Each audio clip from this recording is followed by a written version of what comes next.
Currently, the situation in Spain differs by region. Masks are mandatory in indoor spaces, public transport, and wherever you cannot maintain the safety distance. And then you can look at different local governments that might have some additional restrictions, like the amount of people that are allowed in a group in a restaurant.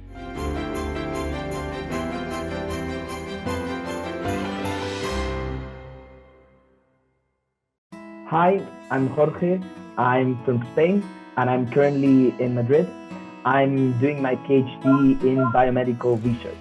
So I feel like the rules are laxer now, but that does not mean that we're not in a pandemic. I feel like us as Spanish people are very aware that we're in a pandemic because everyone is wearing their mask. They might not be wearing their mask when they're going to a street that is very empty, but as soon as most people enter, for example, the main street of Madrid, because it's crowded, people put on their mask and they try to keep their distance with people. And if it's indoors, you will have to wear your mask, or people will actually tell you to put your masks on.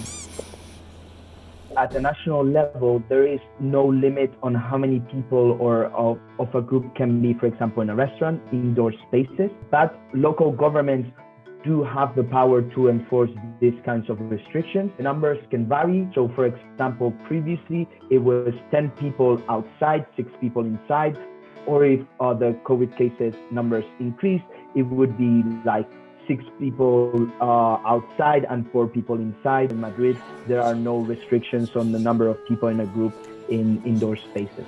But they are thinking of once again instating this as the number of cases are currently growing due to this new wave in Europe, whether you have to check in or not. For example, supermarkets, you do not have to check in.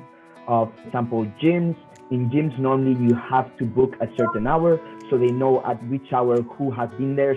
Restaurants are not mandated, but most of them do ask for a contact detail of one of the attendees, just in case for COVID passports, for entertainment or other things are not mandatory. Locally, there are some places that at certain points have made them mandatory, for example, for nightlife, so for bars that are late at night. But currently, most places, or for example, at least Madrid, there is no COVID certificate that is required to go to bars or restaurants. You do need it to get into the country though. Spain is open. Spain is wanting tourists to come back and enjoy Spain again. So the advice is always wear mask if you can't maintain the safety distance and it's outdoors. If it's indoors, you will have to wear your mask.